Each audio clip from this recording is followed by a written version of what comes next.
To the point programme में एक बार फिर से आपका स्वागत है। आज का विषय है सामाजिक सुरक्षा की स्थिति रिपोर्ट 2025। सबसे पहले देखते हैं ये चर्चा में क्यों है।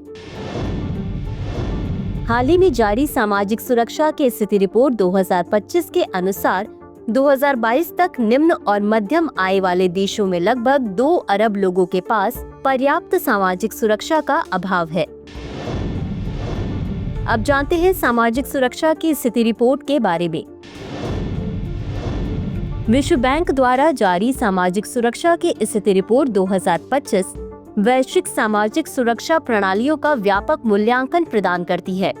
इस रिपोर्ट में 4 नीतिगत कार्य क्षेत्रों का विवरण दिया गया है, जिन्हें सरकारें सभी के लिए पर्याप्त सामाजिक सुरक्षा के लाभों को अधिकतम करने के लिए अपना सकती हैं।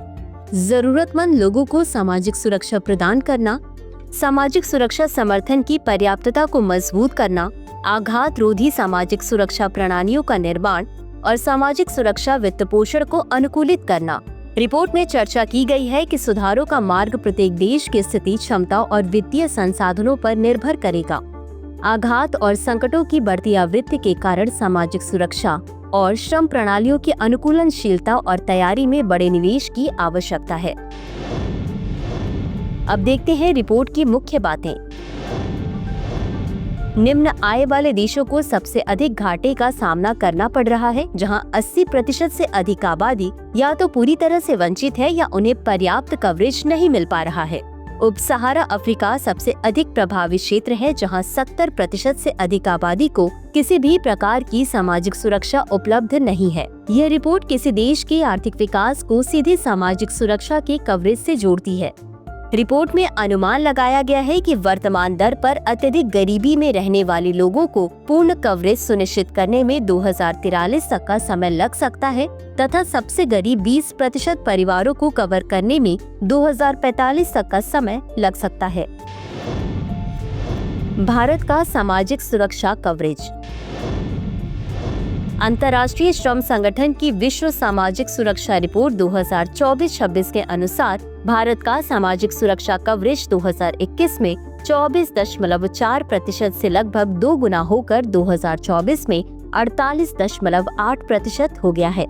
इस प्रमुख वृद्धि का श्रेय सरकार की पहल को जाता है, जिसके कारण स्वास्थ्य बीमा, पेंशन और रोजगार सहायता तक पहुंच बढ़ी। श्रम एवं रोजगार मंत्रालय का कहना है कि लगभग 920 मिलियन लोग या भारत की 65% आबादी अब किसी न किसी रूप में सामाजिक सुरक्षा प्राप्त कर रही है, चाहे वह नकद रूप में हो या वस्तु रूप में।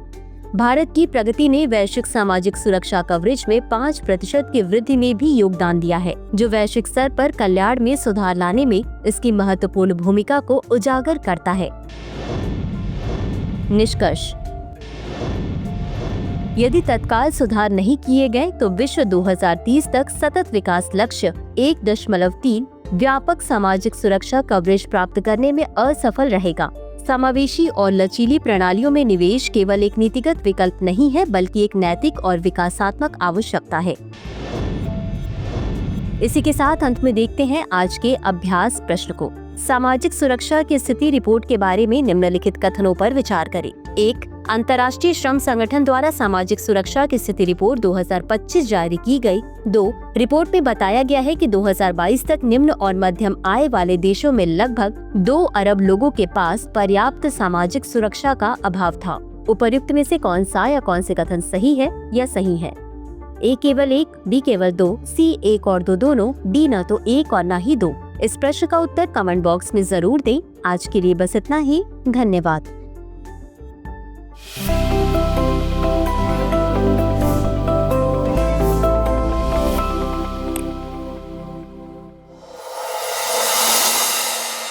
डियर व्यूअर्स, अपने एग्जाम की तैयारी को और बेहतर करने के लिए हमारे चैनल को लाइक, शेयर और सब्सक्राइब करना न भूलें।